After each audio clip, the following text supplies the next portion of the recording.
And we're live.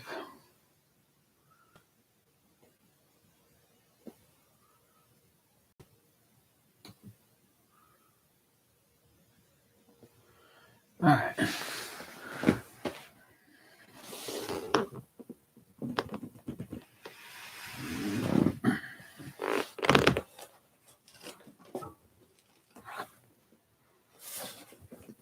It's not fit quite right.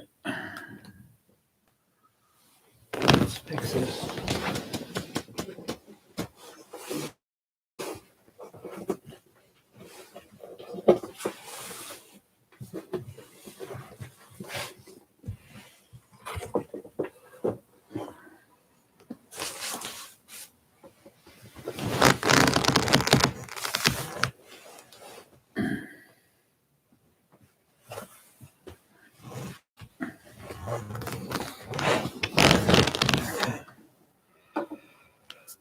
Nice, close. Everything's good.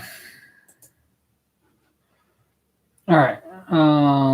We left off in August 28th, 2014. My last rant about the Ice Bucket Challenge. First, it has nothing to do with the water shortage in California. Second, the sensation of ice water dumped on your head is not what it feels like to have ALS. Third, if you are moving funds from one charity to support ALS, please don't. Due to my personal lack of funds, I have not been able to give to the charity, the Wounded Warriors Project. This year, things might change before the end of the year, but it's not looking good. Last year, ALS support raised more money to support research and care than other dire causes like Parkinson's, which has over 1 million people affected by it. This year, they have already raised 4 times that number due to the Ice Bucket Challenge. I wish there was a cause as stupid as this that will help me find a job, pay my rent, pay my phone bills, put food on my table, get my car fixed, and put me out of this funk I've been in since 2008. I think it's great that something so stupid has raised so much money, and I sincerely hope that people will be helped by it instead of someone getting rich. But if you are struggling to make ends meet, like me and millions of others in this country, it doesn't do you any good to hurt yourself to give money that you have no idea if it's actually helping anyone. Does it make you a better person that you had ice water dumped on your head? Did you gain insight or enlightenment by it? If you did, I would be very surprised. This challenge is like most passing fads. It's great for the sheep, and if you really want to help, find something that personally suits you, something that you are passionate about. Chances are you are not a person or even know a person with ALS. 4% chance. If you are the 4%, great job. If not, there's so many other things you could be doing, like calling a friend just to say hi and tell them that you're thinking about them. Voting in the next election this November. So we can prevent another government shutdown and get rid of people who don't really represent you or your community. Like I said at the beginning of this post, this is my last rant about ALS, Ice Bucket Challenge, because I have so many other things that are taking up my time. There are 3 whole comments. One commenter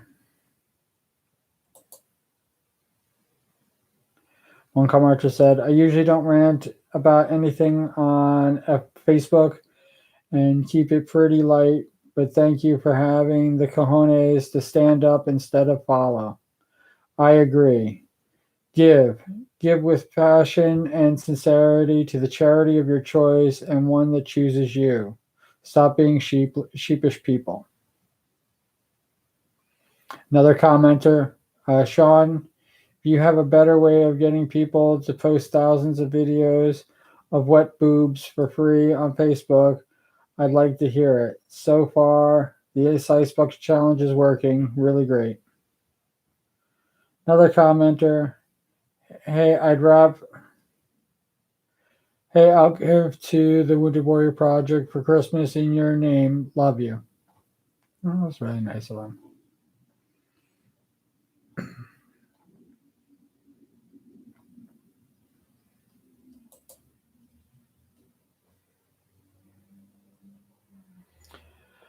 September 3rd, 2014. Well, it's official. I joined the ranks of the non smokers, not by choice, but because I can no longer afford to smoke.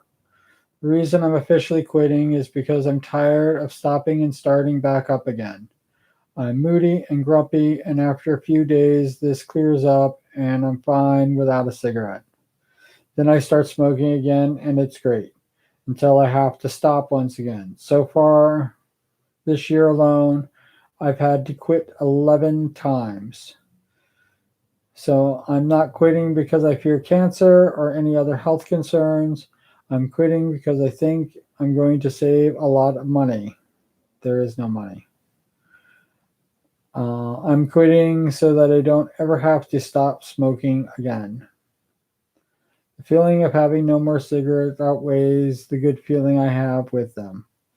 Again, we'll see if I can stay quit when I have money again.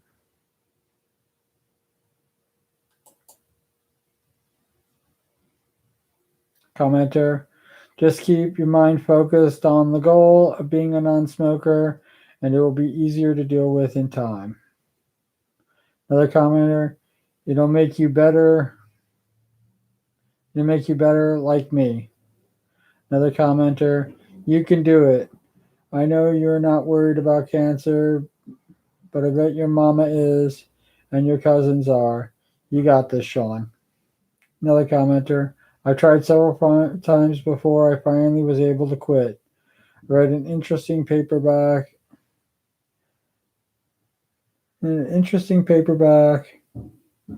back them that laid out a plan. It's similar to a 12-step stuff alcoholics use.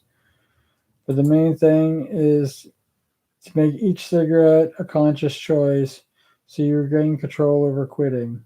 Say to yourself, I choose to smoke or I choose not to smoke. If you do smoke, it's because you've chosen to and there's no guilt. I find that after a week of that, I was not automatically smoking out of habit. And at the point I supposed to say, I choose not to smoke after dinner, on the toilet, when I'm on the phone, when I'm driving, and each time, man, a lot of people give a lot of advice about not smoking. Choose not to smoke anymore. I tried that before, the patch, the gum, and hypnosis, and none of them worked for me. This was back in 1996 when I was up to 3 packs a day. Good luck, you won't regret it. I said, well, I'm at the point where I can't choose to smoke. If I had the money, I would buy a pack right now and start smoking. Start smoking again without thinking about it. It's been a tough year financially for me, and there's been a lot of times where I had to choose if I wanted to smoke or to eat. If I wanted to smoke or have internet, smoke or lights on. So far, smoking has lost, and without cigarettes stinks. I hate this feeling more than anything. In a couple days, I'll be back to normal again, whatever that means, without a cigarette. Eventually, I will have the money again, so I know that I will run out of cigarettes again, and probably sooner. And once again, I'll be faced with this feeling again. I don't want it. The only way to not feel like an irritable jerk that is climbing the walls and eating everything in sight is to never smoke again. I'm not saying it will be easy. I'm just saying I dislike the feeling of not smoking more than the feeling of smoking. So far as a 12-stepping me goes, My life is not unmanageable because of smoking. I don't need to take inventory, make amends, or worry about taking my next puff. I actually don't want to quit. I know that sounds crazy, but I like smoking. I'm less fidgety, more awake, and it gives me something to do when I'm thinking. What outweighs these benefits is running out of cigarettes. I'm hungry, irritable, tired, and basically a sourpuss. But it does but this does pass, and I tend to have more energy after a few weeks without smoking than I did when I was smoking. So easy or not, and sincere, I currently can't quit anyway. I can't smoke anyway, and I'm just going to quit and be done with them. Another commenter on this one, he passed away. Oh, so sad. Good luck. Congrats and good luck. I have just joined that club. Uh, he quit too. I didn't say quit for very long, so it's a long ass freaking post for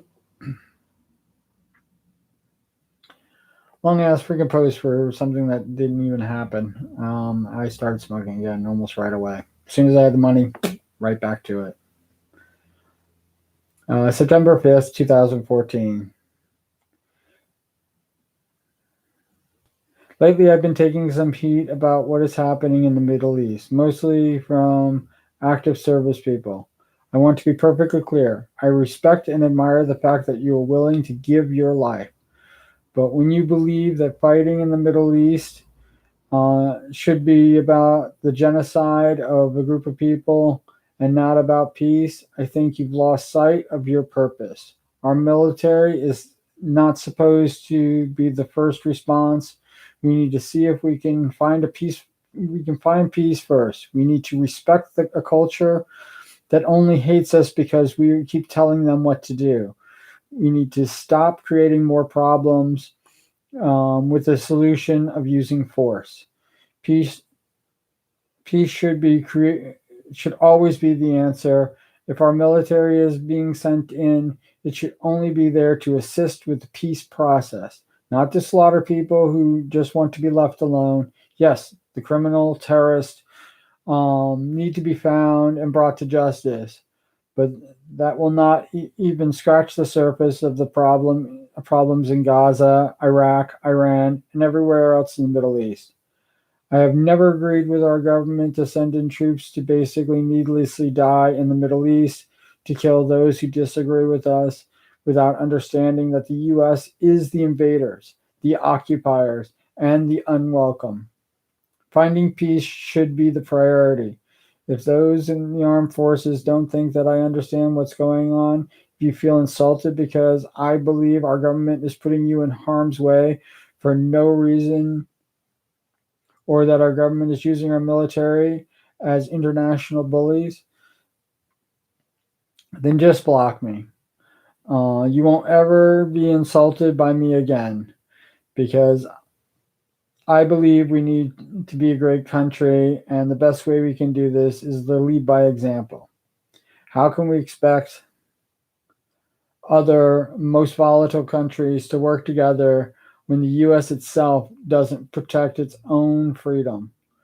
How can the people of this country demand that the rest of the world respect them when we can't even show the basic human decency to one another, let alone a different culture? I love our military, and when I see both active and veterans, I make it a point to thank them. I don't want to see any of them throw their life away. No comments on that one.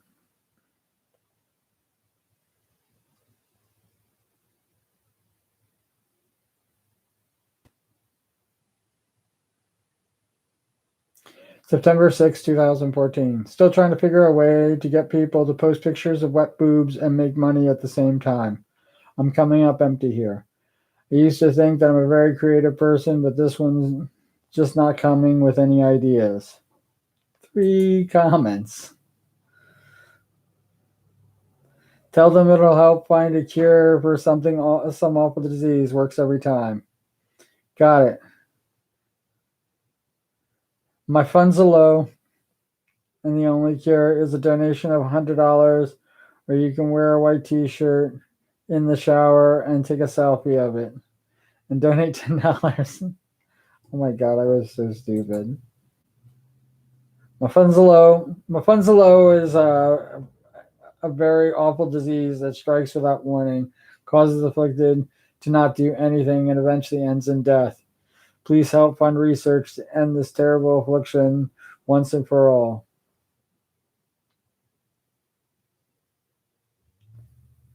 Everyone should do the MFZ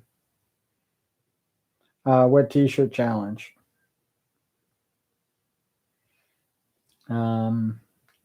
Commenter says, "You figured it out." Oh shit! You just called it art, man. People buy that shit up at the same time. I'm so stupid. Movie review time. Ooh, September 12th, 2014. Just watched The Giver. Wow, The Giver.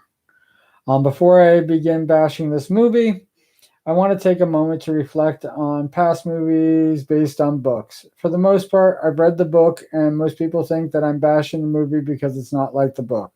Doesn't change the fact that it's still just a horrible movie. Now, I haven't read the book The Giver, but this story certainly fascinates me. I've read it since then. And it's not as good as I thought it was going to be, but it's definitely better than the movie. By the fact that society has gotten so bad that they thought they could solve the problems by removing emotions, when in fact they've lost so much greater, and almost none of the problems were solved. And it's up to the giver to do this. It blows my mind how great a story could be. There's something missing when translated to film. Meryl Streep and Jeff Bridges were great as expected. The rest of the cast were subpar. Even Alexander Skarsgård and Katie Holmes didn't seem to actually belong in this movie. I don't know if it was the script, the pacing, the actual filming, or just poor skills, but it just seems like they were in conflict. They were covered with filming another film, and everyone forgot what role they were actually playing. It was a bit disruptive and kept breaking me out of my suspense of disbelief. Even the lunch tray sledding through, I thought, should probably be part of a dream sequence with how badly it was done. They're not the worst movie of the year. One sec. I'll be right back.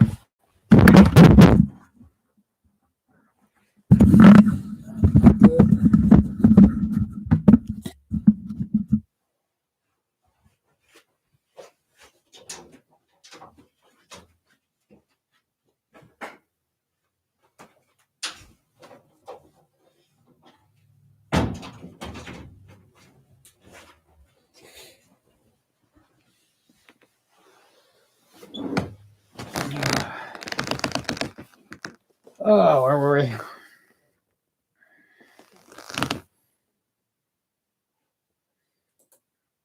Okay. Sorry about that. I was definitely losing light, and I didn't know how bad it was going to look, but hopefully better. Let's get right back to where we are. I don't know if it was the script, the pacing, the actual filming, or just poor skills, but it seems that they were in conflict filming another film, and everyone forgot what role they were playing. It was a bit disruptive. It kept breaking me out of my suspense of disbelief. Even that lunch tray sledding, I thought, should probably be part of a dream sequence with how badly it was done. Though not the worst movie of the year, even though they shot it almost like Sin City, This should be ranked as badly done film. I blame the director, the DP, the entire crew, the casting director, the special effects crew, the script writer, all the producers. The only two people I don't blame are the book's author, unless she wrote the script, and craft services. So, switching gears to how to make a better movie without reading the actual book. First, we need to shoot a perfect world. There's a boy, though happy, seems to be a little out of place. Maybe shorter than everyone else, who all seem to be about the same size. The teachers are always fixing his mistakes. He seems to be the only one who daydreams in class and clearly seems to be distracted. Move over to graduation. He isn't picked. Show a bead of sweat running down his face since he believes he will be joining the retired members. I would lose the Friends Forever BS because without emotion, they don't really want to join a clique. Consistency needs to happen. I would also take out the flashback stuff instead of having Jeff Bridges do what he did at the piano and actually show the receiver and teach him instead of the instant gratification. It didn't help that the boy learned or didn't help the boy learn or grow. When he stops taking the injections, this is critical because this is a Wizard of Oz moment when color comes to a black and white film. But it's not only does the color, he also sees different sizes and difference between genders. Once all these things start happening, the receiver needs to have options. They need to be overwhelming him. When he tricks another into stopping their injections, they basically need to have a nervous breakdown, possibly death. There's really a great story that needs to be explored instead of what was glossed over in lieu of saving the planet BS. There's character growth among all the characters that never happens, and what growth or change did happen was disconnected at best. Adding color could have been great if either went with gradual or spotted smatterings. If they started off with everyone being androgynous and seemingly the same shade of gray coloring and hair length, it would have been amazing if you found out the nurturer, prospective girlfriend, like life mate, was a guy and the drone pilot was a girl, or if Skarsgård character is mom while Holmes is called dad. There would be a whole attraction or expectation through appearance that seems to be crucial yet missing. Then there's the aging of the giver. It would seem that the more the receiver learns, the older the giver gets. But it's not true. Seeing people age. It's denied. It's denied to them. Streep's character would begin to age by having the most contact with the receiver. They could have made a 4-hour movie or even given a trilogy instead of just slapping together a quick hero saves the world movie, throws away the very concept of potentially great movie. Yeah, I hated that movie. I liked the idea of it. I did not like the execution. I finally read the book. I was actually told the book was much better. Book's not much better. It's better. It's just not much better. And I actually can see by reading the book I actually go for, and it did rely it, it relied very heavily on your knowledge of the book when watching the movie, and that's even worse. When people like tell me like, "Oh, you're just book freaking thing," and I'm like, "Oh, you have no idea how much I disconnect the book from this movie or from any of the movies. I disconnect it, and not only do I disconnect, then I look at the movie and I look, is this real?" And it drives me crazy when people are, "Oh, you're just a book, Nazi and whatever." And they're like, I'm not, and that's the end of it. September 18th, 2004. No sign I'm getting old. I'm slowly moving from overweight section to being obese. I need to prevent this. So early this morning, I went for a 30-mile walk.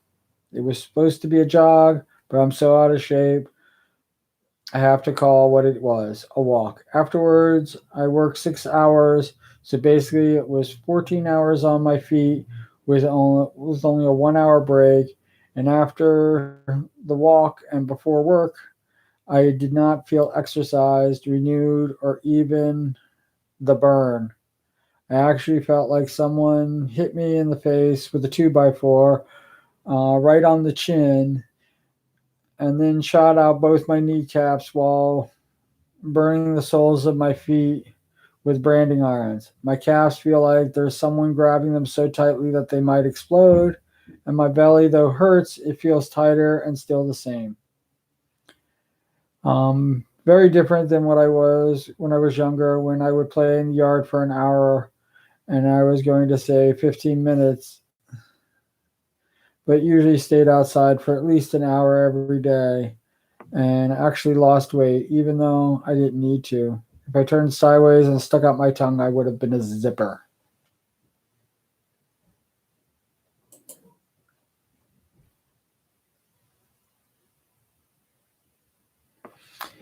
Okay, here's something that matters a lot to me: voting.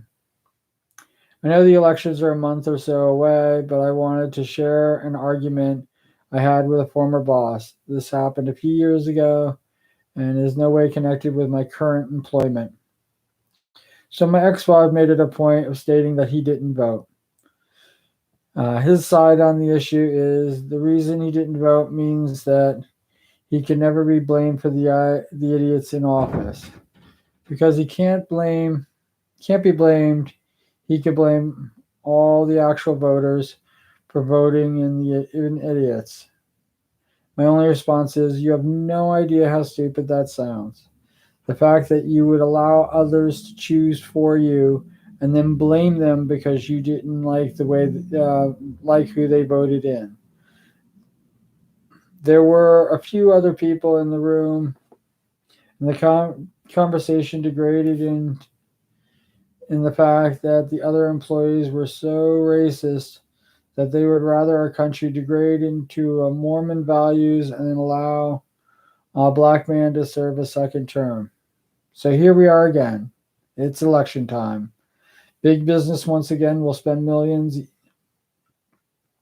either to get the weak minded to vote for their puppet candidate or will convince the people not to vote. Local elections are more important than the general elections. These are the people who actually represent you, not big business. They are the people who should be fighting for you in Washington. If they aren't, you need to get someone who will replace them. The only thing I ask is that you know your representatives. And if they are backed by big business, please don't vote for them. Find a candidate who will represent you. Not only can be not only that can be bought and sold to affect policies, but that will degrade your way of life. No comments. Voting has actually kind of always been like one of those things that as soon as I was able to vote, I was voting. So I always have put it as my little voice, and um, I've always not picked the winners. And some of the winners that I've picked, I've been kind of disappointed in. So it's it's what it is. I try to pick the best possible choice um, to hold whatever the office, the job that they're doing. If I'm voting for it, I try to always make the best possible choice that affects me. That these are my values being represented. October 16, 2014. When I was a child, I had a lot of pride being American. I bought all the hype about the land of the free, home of the brave. Before I turned 18 and could vote and join the military, I would defend. Joining the military, or I would defend our country with enthusiasm. I even, almost single handedly, won a debate in eighth grade defending America's involvement in international affairs. In fact, the only thing about America I seemed to be strongly against was disco. Due to circumstances beyond my control, I was falsely arrested. At first, only my faith in law enforcement was shaken, especially the lying to get me to falsely confess and even passing a lie detector test because it didn't help them. It was thrown out. So my faith in the judicial system was also then shaken. While law enforcement was shattered, uh, my faith in the judicial system was then shaken while law enforcement was shattered. That's what I was meant to say. Uh, Money I had saved since I was 16 was seized, never returned, but I still had God, at least for the first month. By the third month of the kangaroo court system, I concluded that the rest of my life was going to be behind bars. And it was that moment, it was the moment they released me, dropping all the charges. Everything that I believed in was gone. I was broken. I have never been fixed. I have severe depression, anger, trust, and abandonment issues. I went from being the life of the party to a social inept and isolated. Sometimes getting motivated to put on my pants in the morning is a big accomplishment. To do with my pride or lack of pride in America, it's it's because of a conversation I had about America being great and we the fact that I had to hold my tongue as I was being lambasted, even being told that I don't love and I should leave it by a flag thumper who happened to be a very close relative of mine because I only commented that I disagreed. The attack on my person and even calling my character into question had to end. Fortunately, I could just hang up and I did. I think the thing that bothered me most is everything that they were shouting at me. I realized that when I was 13 years old, and a person, and that person who was on the soapbox spouting um, was well in their middle age.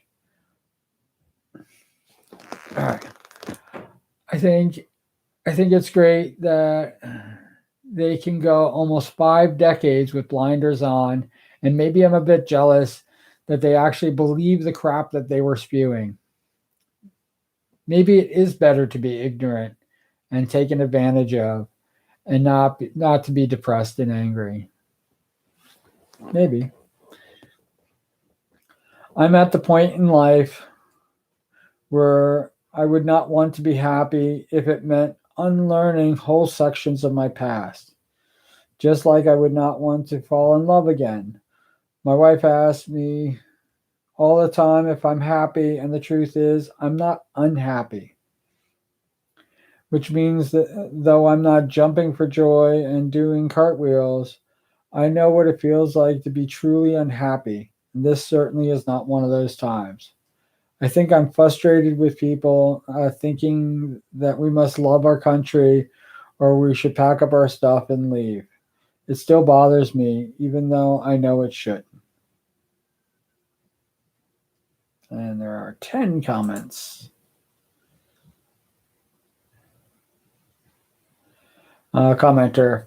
The truth of the matter is that the U.S., like any country, is not perfect. Quite far from it. In fact, but in the grand scheme of things, we do have a lot of freedoms. There are areas there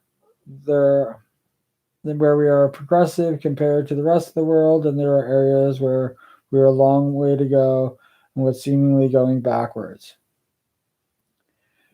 I don't think very many of us can form an unbiased, purely objective opinion, and it isn't colored by our own experience. I don't know your relative, but I can see the viewpoint that we're the greatest country in the world, belonging to someone who is suffering from greater atrocities in their foreign homeland, or a veteran from whom repeating the mantra um, was means of an emotionally justifying having to bear arms against another in battle. I can certainly understand why you're disillusioned and angry, and though I have thankfully not experienced it myself, I think it's worthwhile, though, to seek a balanced viewpoint. I hope that in time you are able to heal from your wounds inflicted upon you, and you know from experiencing that emotional healing is a long process. And you'll be able to let go of your anger, see the good parts again. No, you don't ever have to believe the US can do no wrong. We know better. It's not a requisite of citizenship, but I hope in time you'll remember that there are some things we do right. Another commenter. Do you truly hate the country or a subset of people who live in it? America, the country, is pretty damn great. Great. It's pretty damn. Come on, stop. Stop blocking. Stop being Facebook.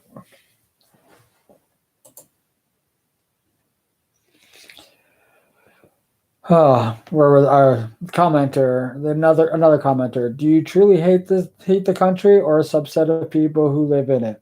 America, the country, is pretty damn great. Americans, by and large, are some of the worst people on earth. How does one solve this conundrum? I have no answer. Another commenter. Aside from Native Americans, all are immigrants, perhaps different generations. Therefore, yeah. One of the things that people do is they put in their own biases. Um, Problem is, those flag thumpers, I think Sean called them, are self haters, just like homophobes. And that's my theory anyway. The nation is born of revolutionaries, those that spoke against existing government. But these Trumpers hate it when people choose to exercise that ability. So, how exactly would this have worked in 1776? I don't even know how to answer that.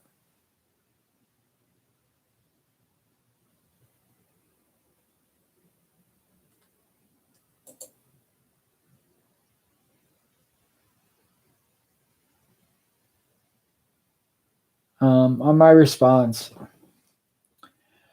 I don't think it's a matter to the first one. I don't think it's a matter of right or wrong. This didn't start because I don't trust our government. This thing started because I wanted to abolish Columbus Day, and because the person um, I don't want to name because they can't defend themselves couldn't read my direct comments. They were blocked already. They got hearsay information and called me up and basically yelled at me. As as for as far as the time healing the wounds, I don't want to go back to being naive. I want to always see this country for what it is: good, bad, beautiful, and ugly. If that means I have to have wounds that never heal or huge scars, I'm okay with either. The second commenter, I don't hate America. I don't even hate the subset of its people. In fact, I try to understand where these people are coming from. Usually it's just ignorance, greed, blind faith, and I'm not always right, but I like to try to call things as I see them.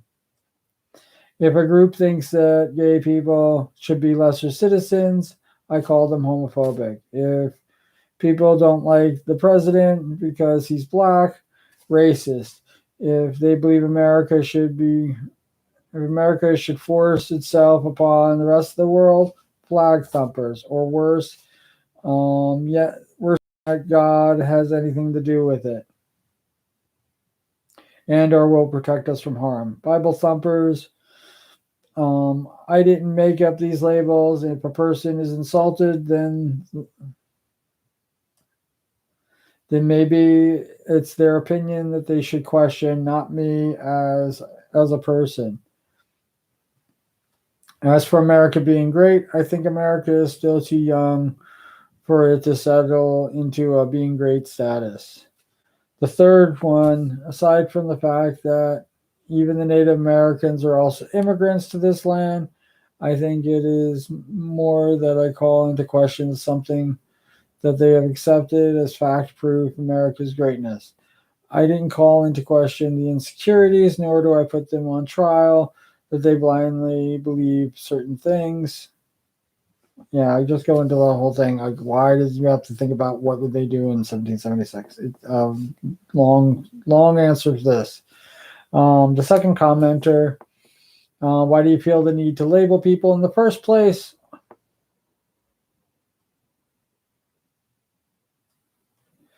And my response, this is a tough one to answer because you are right. The labels overgeneralize the person. I think it's better way to put it is that I'm labeling the comments where it fits with my own moral compass. People can say racist things, for example. Having a black president will ruin the country is extremely racist comment. But just because someone actually believes the statement to be true doesn't necessarily mean that they are racist. It really does.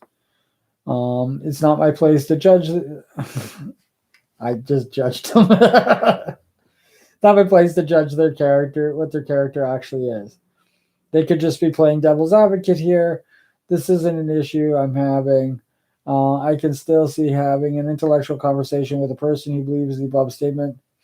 Wow, I got this like so degraded from my original topic, and now I'm like freaking waging war against these idiots who are so ignorant that they can't even see what's going on right in front of their face, and I'm defending my viewpoint of them of why they can't see the freaking. It's so ridiculous, and I've been doing this a lot, and yes, I don't believe that they're smart enough to play devil's advocate anyway, but the commenter definitely is playing devil's advocate.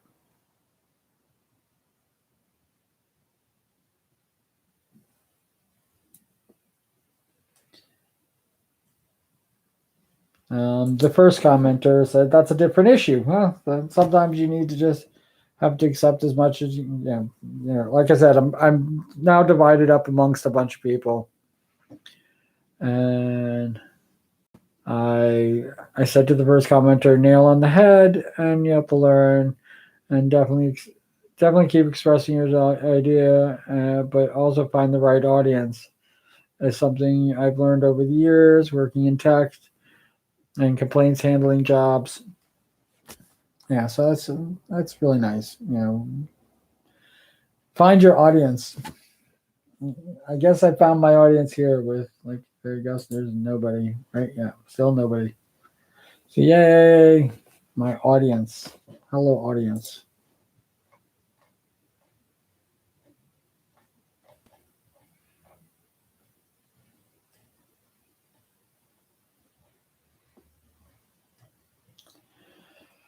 Where are we now?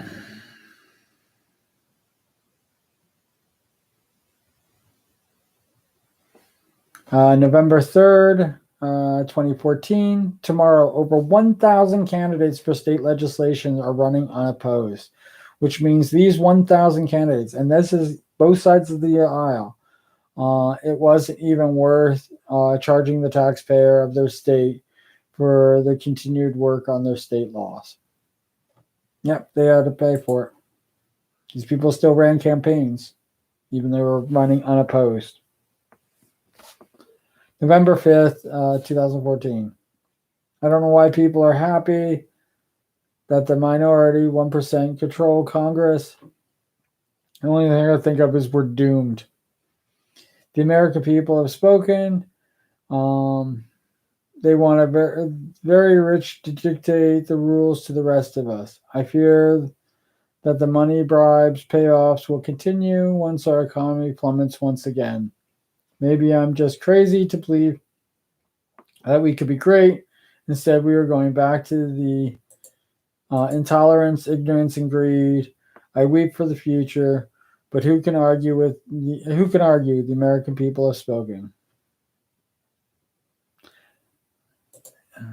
Comments. Please be short. Yeah, I'm going to be talking about. This is not even worth it. Yeah, I'm going to actually not read the comments. Sometimes it's not worth reading comments. Yeah, we're just going to leave it as that.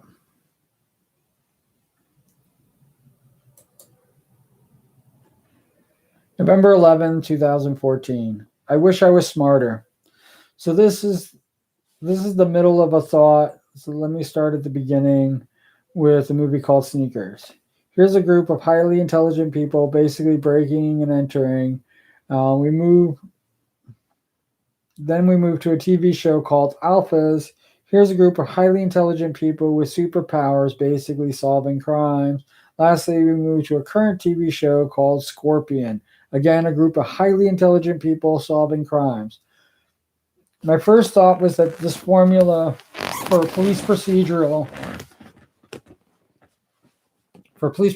show really doesn't work. Basically, the group is steps ahead of the problem that law enforcement will ever encounter. But what intrigues me is I want to be part of a think tank that solves problems. Hence, I wish I was smarter. I don't want to solve problems with crime prevention. I want to solve problems with like how to increase the income of the middle and lower classes so that we will spend more money buying my clients' products, cure cancer, improve space programs, so that there will be other colonies on Mars. But people can vacation there and not take 2 years of just travel out of their lives. Or virtual vacations that feel like months, but take less than an hour. Basically, I wanted to be in a room with very smart people actually coming up with solutions to these real problems. I think these things exist. My problem is that I don't think I qualify, and with size and structure of my parietal lobe, to even keep up with people I want to be in the same room with. He's got 7 comments.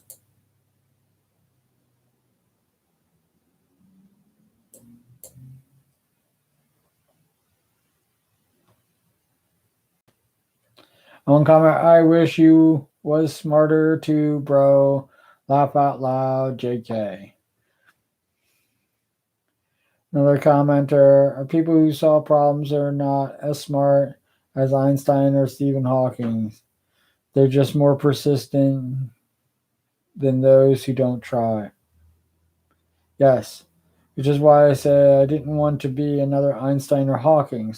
It's obvious that I do not qualify, but no one's knocking down my door asking me to join their think tank.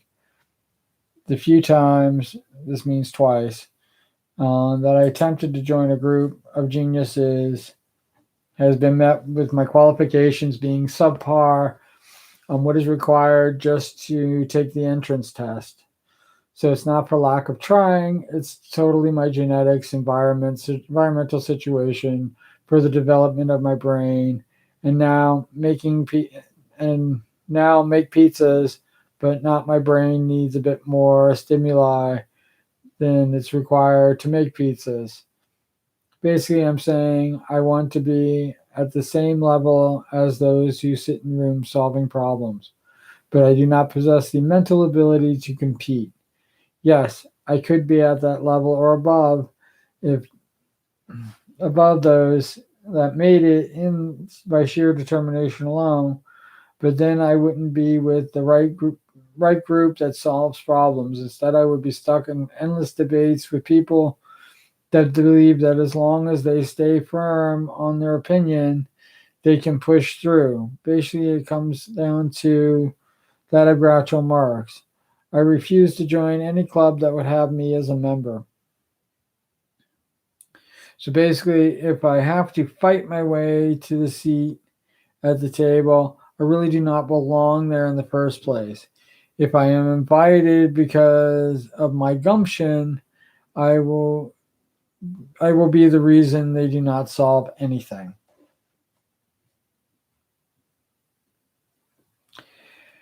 A commenter, you can work on solutions on your own. Brain stimuli can be individual experiences. Yay. Right. Keeping an idea to yourself is not an idea, it's barely an opinion, which is why I have been using Facebook as my platform to express my ideas and opinions. So, some who differ in opinion have great discussions with. Then again, most I find myself frustrated and basically spending more time slapping my forehead because I need to get past the explanation and down to solving the problems. Yep. Yeah, you get past the explanation down to solving the problems or or expanding my knowledge base for the idea. Solitary brain stimuli extremely limited and does not involve. Yeah, here it is. Another commenter. I need to translate it.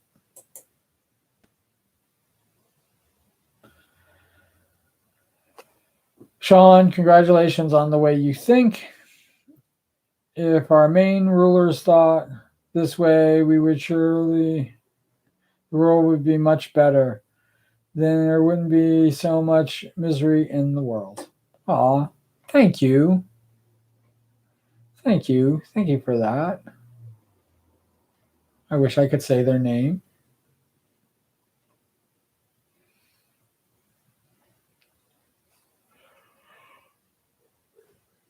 Don't even want to read it in the language that they wrote it in because you'll probably know who it is.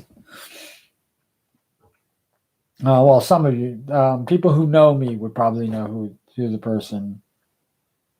Well, people who knew me 30 years ago would probably know. No, maybe even 20 years ago. Would probably know who the person is who's speaking in a different language.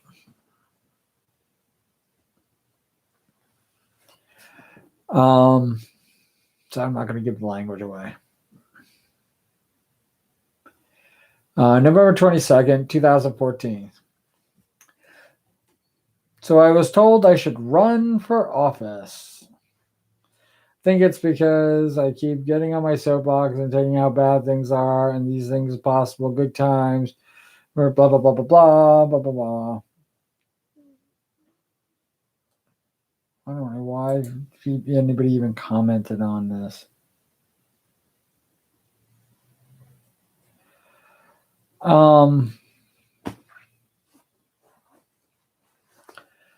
I would need a lot of money in order to collect the paycheck from the taxpayers, blah, blah, blah. Basically, it's saying the ideas I have right now affect me. if I was running, I would be like just about everybody else running for freaking office right now. And I will accept the money from the freaking large donors and I will do their bidding. Especially if their bidding actually gets me elected. So, I mean, it's a horrible thing to do, and it's a horrible thing to say.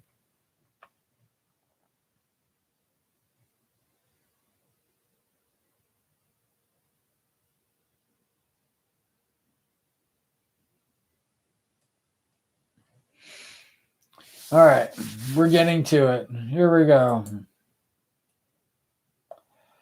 November 27th, 2014, it's Thanksgiving, and it's time once again where we should all spout out what we were grateful for. Mine is the same as last year. I'm grateful to be alive still and have another chance to enjoy yet another year, but I'm going to change this up a bit, and it would be to thank everyone in my life and even those who have passed on, some for many years now. Thank you for being you, because without you, I wouldn't be me. Commodore, happy Thanksgiving. And I replied, I hope you are having a wonderful Thanksgiving. Short and to the point.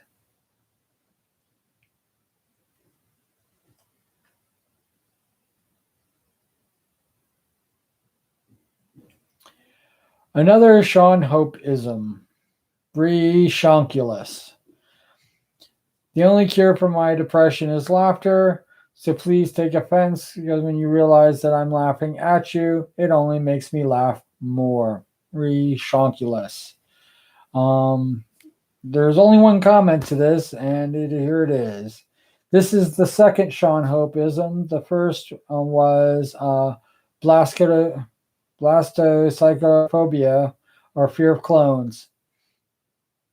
But I'm thinking since I've entered the Christmas season officially, I will post a new Sean Hope-ism every day until Christmas. If it gets a big enough response, I will make a version of it, version of the Septuagint that would translate me to the rest of the world. Septuagint. I guess that's how you pronounce it. I don't know. I correct me if I'm wrong, whoever is out there.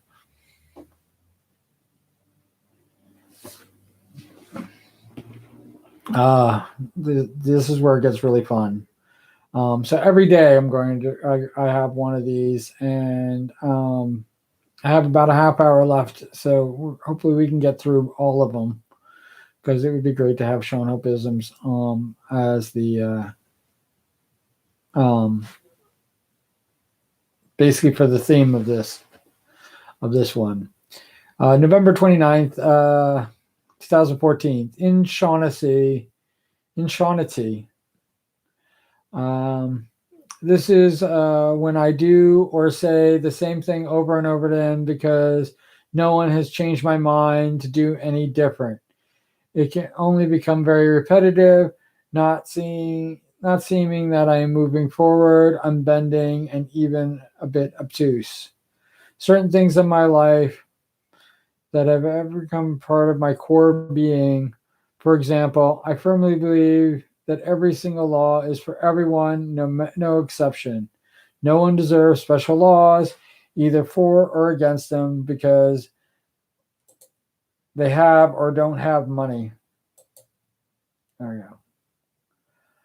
The color of their skin, the culture, religious views, gender, sexual disposition, patriotism, or any other way people attempt to separate groups of human beings. I didn't wake up one morning with this crazy notion, and it's certainly a learned behavior. When I see someone trying to force their moral code upon another, I think about how I would feel if somebody did that to me. I'm not a homosexual, but I would remove any opposing force by any means necessary if someone told me that they couldn't marry a person if I couldn't marry the person that I did. This must be how the LGBT community feels, and My opinion on this matter has been unshakable. It's simple. They are not second-class citizens, nor should they ever be casted in the shadow. They should all have the same rights that I have for being married. Total inshaughnessy. That's a cute one. I like this one. A commenter, one of the reasons his partner and him moved to MA so that they could get married. One day, all states will allow it. It just takes time. I'm optimistic. Another commenter. This is why I objected to this state by state nonsense. Marriage rights should be granted. See, this is what makes me crazy sometimes. This is inshaughnessy. Like, yes, this is what I believe. I agree with you 100%. And that's why it's inshaughnessy. But I'm an advocate for gay rights, but that's not the purpose of the word inshaughnessy. This is where like everything gets kind of really wacky. My belief system and why it's inshaughnessy, because I keep having to say the same thing over and over again. And here I am, I have 2 comments, and I am very happy for them. I'm very happy that they live their lives and they do what they want to do. They are free. Nobody has any other rights other than this. But it's only one. That's only one aspect of inshaughnessy. So maybe I should have used a different example. Maybe something a little less controversial, or maybe something more controversial. I don't know. If slavery issue was determined state by state, we'd still have slavery in some states. State rights should not interfere with human rights ever, or with common sense. I definitely agree with you wholeheartedly. Discovering who we are is difficult, but it's a fantastic journey. Being who we are is how the previous commenter put it. Even though I still cheer on the states that allow same-sex couples to marry, I think the whole process is stupid and it doesn't need to be a law, because this restriction shouldn't have existed in the first place. This all stems from people's religious beliefs that actually makes me sick. If your God is so beholding to the mistranslating a single sentence in your Bible, think about all the other sentences that are not being followed, so that you can create a vengeful, spiteful, hateful spreading of your deity. I could easily find in whatever text anyone bases their religious belief on why their God hates them and why they're not going to make it to heaven. The first step with all religion is unconditional love. If the preacher or the leaders of your church are saying anything different, you aren't even on the path that the Bible, you are thumping in my face, prescribes. What's really sad is that the person who doesn't believe in God, in your God, has to tell you, anyone who doesn't feel the joy that same-sex couples can legally marry this.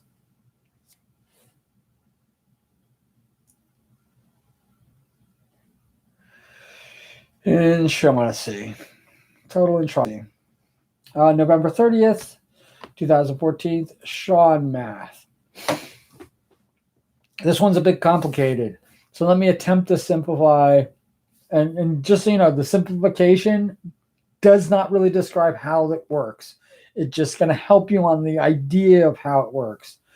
It's mostly intuition, meaning that I do not have the real numbers, and it is my best guess. When I have all the numbers to be equated, my math is fairly solid. So this is how I get the real number from what I'm pulling out of my butt. So let's spout a random number, which is to make my point. I want it to be a large number, 27, for example. Now divide 27 and round up. Now divide that number by 7 and round up. The real number will be 4. If I want the number to be small, multiply the number, then subtract 3. 5 minutes. If I think something's going to take me 5 minutes because I want it to be in a hurry, it's really going to take 17. Don't forget that when I do not have any numbers, if I have only part of the equation, I will plug in Sean Math to get the answer. For example, it takes 10 minutes to cook a pizza. When asked how long it will take to make it, if I'm frazzled, I would say a half hour, 30 minutes. That's a large number, so 20 minutes divided by 7 plus 10, 13 minutes. If I say 12 minutes, it will be ready in 15. I know that doesn't seem to make sense, but the truth is I work faster under pressure, so that's how you decipher Sean Math. Now, you can see that I used the same thing about making a pizza, and I came up with 2 different times. So if I say, oh, it's going to take 30 minutes to make, and you say, oh, that's a large number. So it's a lot less than that. So you divide by 7, and then you divide by 7, and then you end up with 3, and then you have to add the 10. So is 20 minutes plus, divided by 7 plus 10, and you get 13 minutes. If you think it's a large number, you end up with 15 minutes. Now, why there's the 2-minute discrepancy? Well, it's because I'm either going slower or I'm going faster. If I'm in a dead hurry, it's going to actually end up taking me longer. It's how life works sometimes.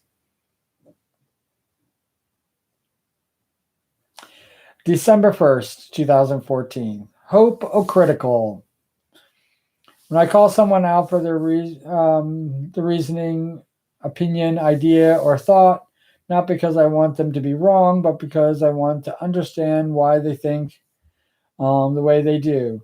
Their defense of their argument actually destroys their original idea.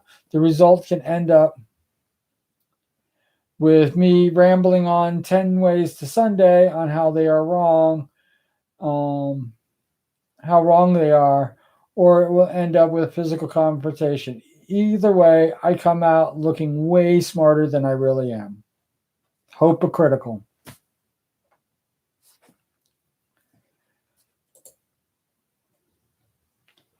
December 2nd, 2014.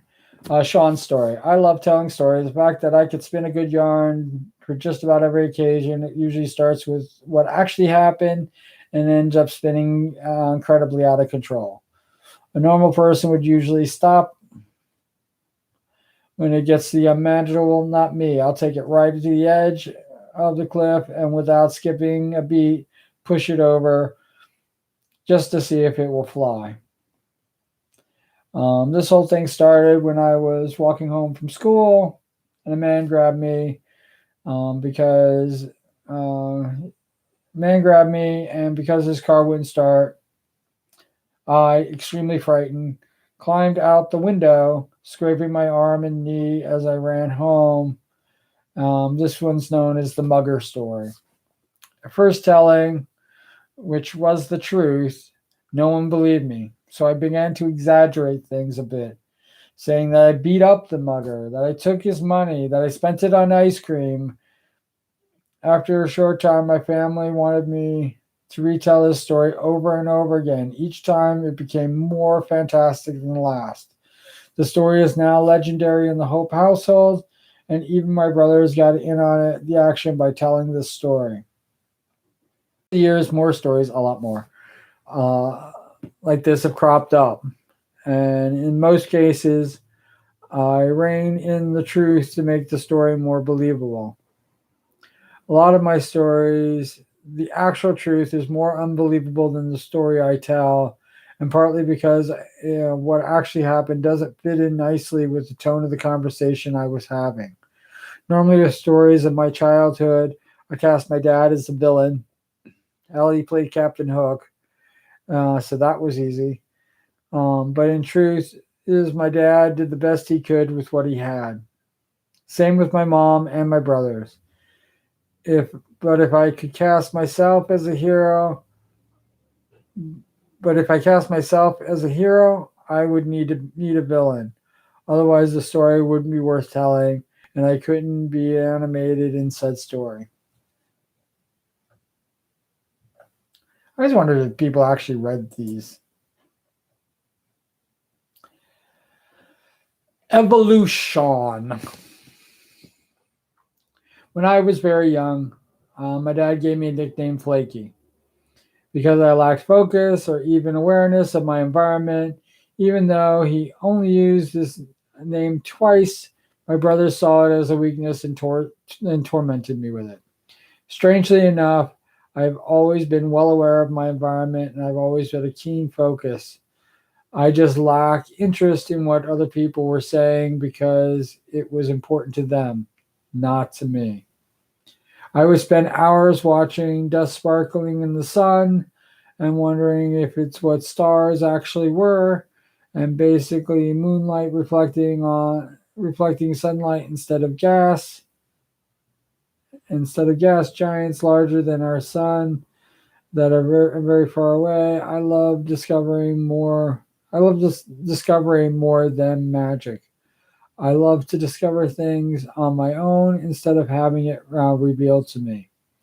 For example, the magician shot a bullet with a ribbon tied to it, which, just so you know, is kind of silly. Magician shot a bullet with a ribbon tied through it.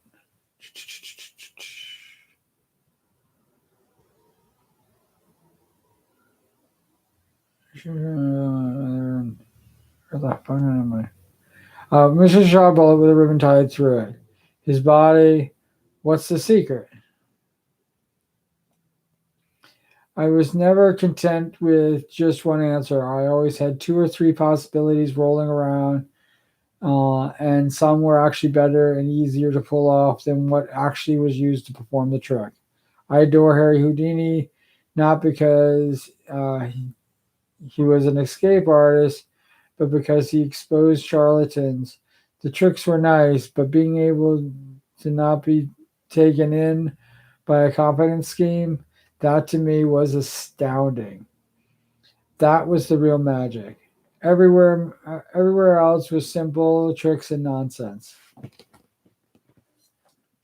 So what does that have to do with my evolution?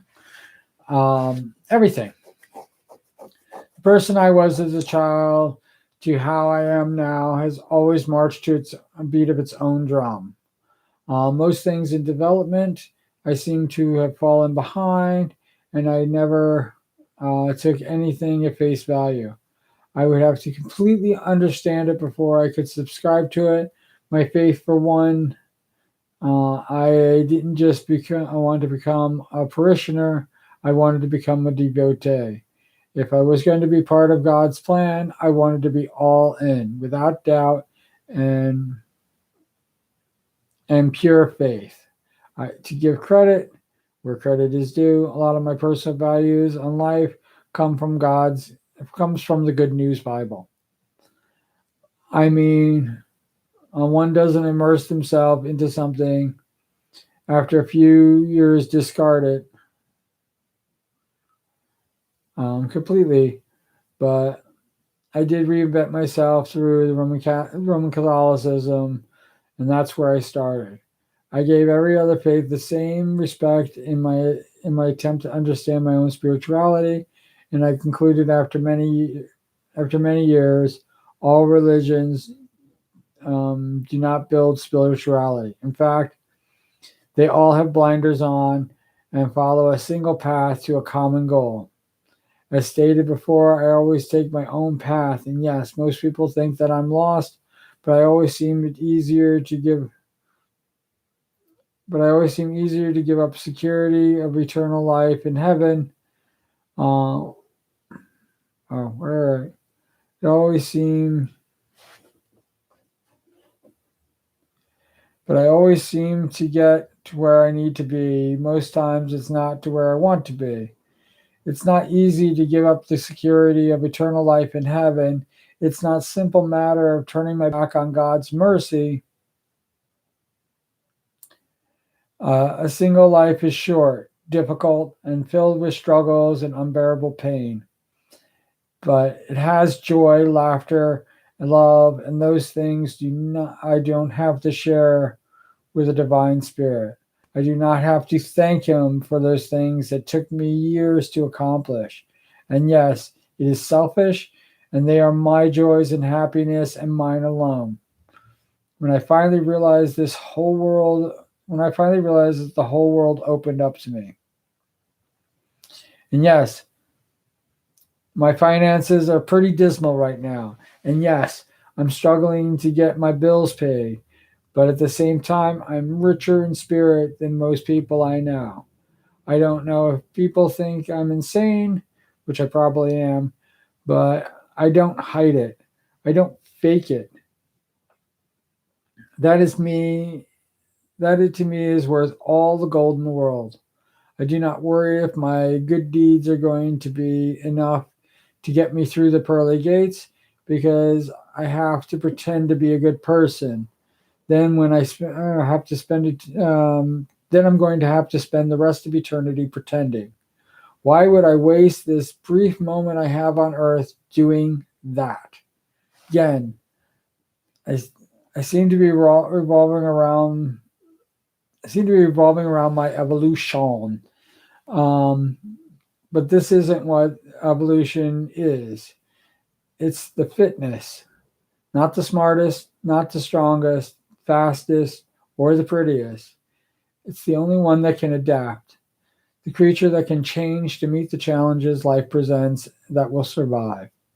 I constantly challenge myself, and in the process is slow, though one can make the argument that I have had many revolutions. But even my mind seems to change. But even if my mind seems to change quickly, believe it or not, I still change my own notions as quickly as they come in. I could go right back. They could go right back out. To me, it is very important to challenge my faith. I talk about myself when I was 12. The 12-year-old would probably think that I was crazy to not want salvation. And though I joke that I was probably smarter back then, I wouldn't want to unlearn. I wouldn't want to unlearn to become a Catholic again. I wouldn't call what I have now better, or I wouldn't say that it was worse. It's just who I am. And 30 years from now, I wonder what I will be like compared to what I am right now. The only thing I do know is it'll be very different than the person I am right now because I will evolve. I love that. See, Sean, you do some good things. There was no comments, right? Yeah, no comments.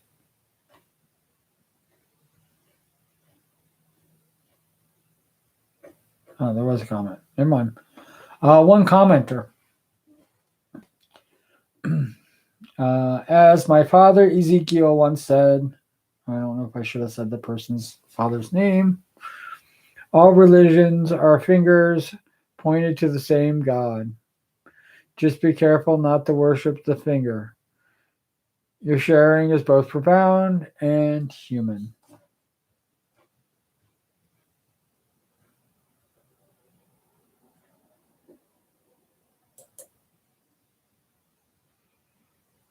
I'm actually going to probably call it really soon.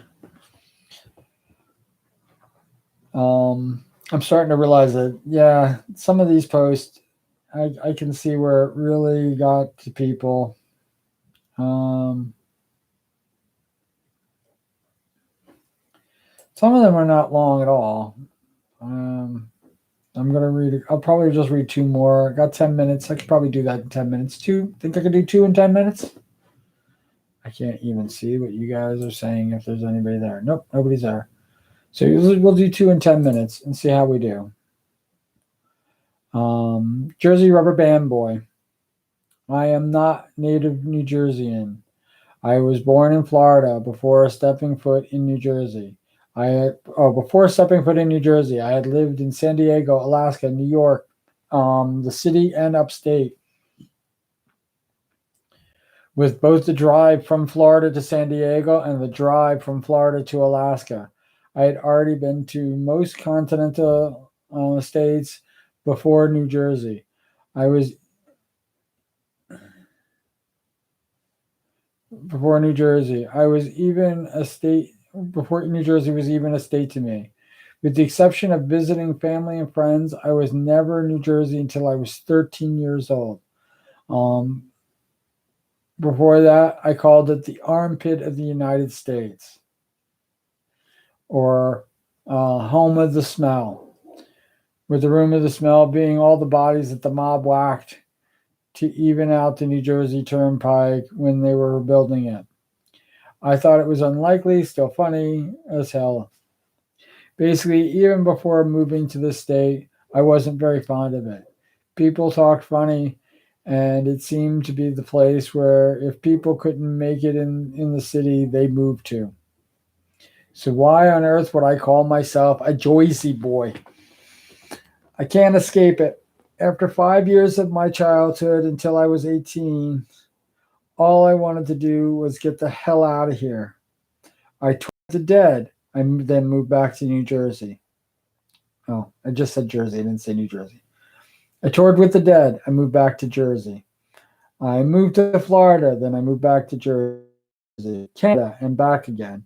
Boston, Massachusetts, right back to New Jersey. California, and back again. 14 times I've tried to escape, and suddenly I find myself waking up in New Jersey again. I thought I had escaped this curse when I moved from North Carolina to New Hampshire. Excuse me. When I moved from North Carolina to New Hampshire. But in less than a year, I was back. I married a Jersey Shore girl. I went to college solely in, you guessed it, New Jersey. And even though I had my sights on Bard College, my best friend lives here. Yes, my wife is also my best friend, but she's always with me. So we can't even after my entire family, with the exception of one brother, were able to flee the state, I was not. I do not know what it is, but I'm pulled here, like an invisible rubber band attached to me. But as soon as I loosen my grip to wherever I am outside of New Jersey, suddenly I'm back. Sometimes we can't even fight fate. Hopefully, now that I've resigned myself to being here, I can finally get out.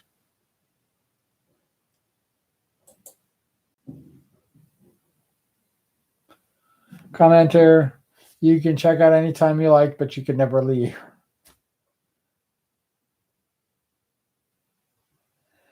I said, for me, Hotel California has nothing on New Jersey. Another commenter, maybe it's where you belong, and you need to stop resisting and start embracing so you can move forward instead of just struggling against it. It's cute. All right. Did that in under 5. So let's see if we can do another one. December 5th, 2014. Patron saint of mediocrity. The history of this comes from the movie Amadeus, where, spoiler alerts, at the end, Salieri calls the priest a mediocrity, and Salieri was his patron saint. Mediocrity is everywhere. I absolve you. I absolve you. I absolve you. I absolve you. I absolve you all. Salieri. I personally love this movie and have had long discussions about with my best bud, who's a genius, by the way. Made the statement that he wished he could be the patron saint of mediocrity. I thought it absurd. He's a genius. And 2, He excels at things that he is passionate about. He would have to be the perfect example of mediocrity in order to ascend to sainthood. I, on the other hand, am not a genius. In fact, I seem to rate above average for everything, but I'm a jack of all trades and master of none. If I had a superpower, it would be my last name. I bring hope to people who don't need to struggle to excel at things, don't even need me around. But for those that do have trouble, I'm there.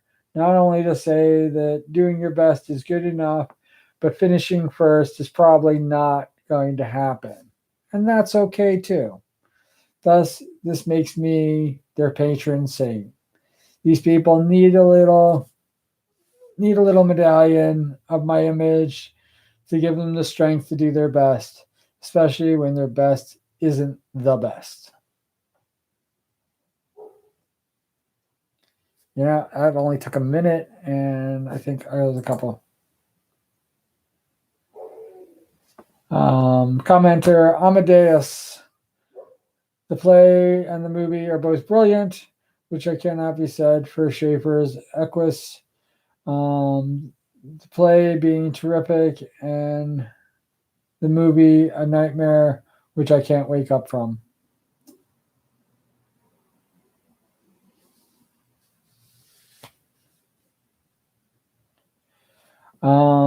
I commented, does it make me weird that I see Salieri as the protagonist and Mozart as the antagonist? The original commenter, weird? No, true artists are, by their very nature, antagonistic. Exactly. All right, so I did that. I have 3 minutes left, but I should definitely start next week with this. These are absolutely brilliant. Um, I didn't even get through 2014, so this is kind of amazing to me that um, I'm actually I think I might be a little bit. I might. Oh yeah, these definitely get into. Oof, these are long ones. These are long ones coming up. Some of them are quick, but some of these Seanisms, Sean Hope-isms, I should say, are so we're at December 6th, 2014. That's going to be the next one. And these are going to be my rules of thumb. And I explain them. That's what makes it even worse. So yeah, these get into, yeah, I don't think I could do this in 2 minutes. So December 6th. And I actually run the Seanisms all the way up until Christmas. And yeah, again, they're not long. I mean, like I just went through two real, long ass posts in under 5 minutes. So we're gonna stop around here. I hope anybody watching this, later actually, later would be the appropriateness of it. Enjoys this. I'm having a blast reading these things. It's kind of really like a time capsule into what was happening, now 7 years ago, and I'm barely even scratching the surface because once I get into the Seanisms are going to take over, and I'm happy that I'm like on December 6th. So basically, I have 19 more of these posts to go through because I posted one every day until the 25th, until Christmas Day. I'm tired. But I hope wherever you are, you're having a great time.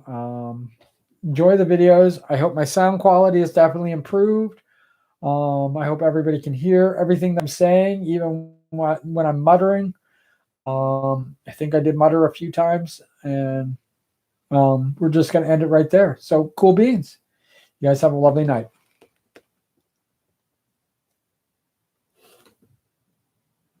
And we are out.